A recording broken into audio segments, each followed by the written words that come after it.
অল্প বয়সী একটি ছেলে মাদ্রাসায় পড়াশোনা করত। বাড়ি থেকে মাদ্রাসায় যাওয়ার পথে একটি মেয়ে সবসময় তার দিকে তাকিয়ে থাকত, তার সাথে কথা বলতে চাইত। ছেলেটি বাকি সবার থেকে আলাদা চরিত্রের ছিল।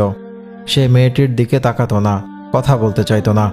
হয়তো এরকম অনাগ্রহ দেখেই মেয়েটি আরও ক্ষিপ্ত হয়ে উঠেছিল। একদিন মেয়েটি ছেলেটিকে তার ফাঁকা বাড়িতে ডাকল। ছেলেটি স্বাভাবিকভাবেই রাজি হলো না।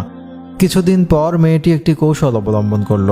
মেয়েটি তাদের এক দাসীকে শিখিয়ে দিল ছেলেটিকে বলবে, এই বাড়িতে একটি ছোট বাচ্চা আছে, বাচ্চাটি খুবই কান্নাকাটি করছে, আপনি একটু এসে বাচ্চাটিকে দোয়া পড়ে ঝাড়ফুঁক দিয়ে যান, তাতে হয়তো বাচ্চাটি শান্ত হবে। দাসীটি এই মিথ্যা কথা বলে মাদ্রাসার ছেলেটিকে বাড়ির ভেতর নিয়ে গেল। তারপর সে দুষ্ট মেয়েটি ছেলেটিকে নির্জন একটা রুমে বন্দি করল। ছেলেটির কাছে নিজেকে সঁপে দিতে চাইল, কিন্তু ছেলেটি তার প্রস্তাবে রাজি হলো না।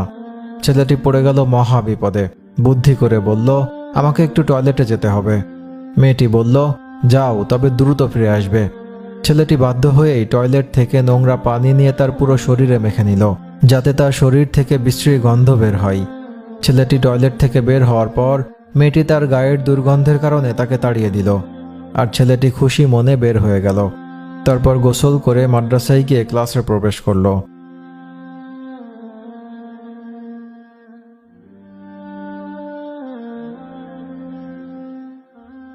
ক্লাস চলাকালীন সময়ে হঠাৎ শিক্ষক বললেন, তোমাদের মধ্যে কে আজকে এমন সুগন্ধি লাগিয়ে এসেছো যে পুরো ক্লাস সুগন্ধময় হয়ে আছে? আমি আগে কখনো এরকম সুগন্ধ দেখিনি, এটি কোনো স্বাভাবিক সুগন্ধ নয়। ছেলেটি ভয় পেয়ে গেল।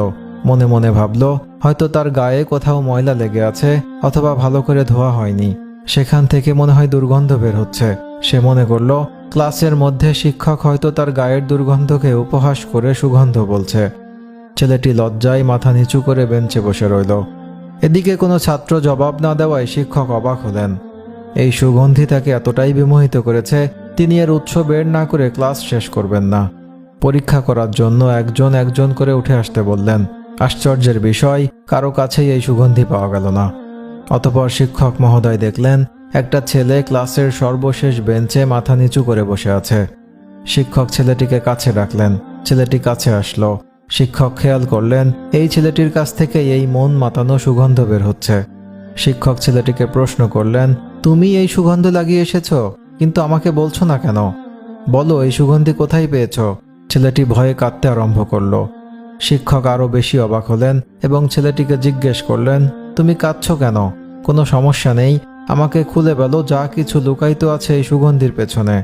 আমি তোমাকে কথা দিচ্ছি, তোমাকে আঘাতও করব না। ছেলেটি সম্পূর্ণ ঘটনা শিক্ষককে বলল। সবকিছু শুনে শিক্ষক ছেলেটিকে বুকের সাথে জড়িয়ে ধরে অঝোর ধারায় কাঁদতে শুরু করলেন। তারপর মাদ্রাসার সকল ছাত্রদের ডেকে বললেন, তোমাদের কেউ যদি একজন জান্নাতি সাথী দেখতে চাও, তাহলে আমার এই ছাত্রটিকে দেখো। আল্লাহর ভয় আর তাকওয়ার পরীক্ষায় সে এই বয়সেই কিভাবে উত্তীর্ণ হয়েছে, যার নমুনা স্বরূপ আল্লাহ তাআলা তার শরীরে জান্নাতি সুবাস ঢেলে দিয়েছেন। সুবহানাল্লাহ। ছেলেটি আর কেউ নন, তিনি হলেন হযরত ইমাম গাজ্জালী রাহমাতুল্লাহ আলাইহি।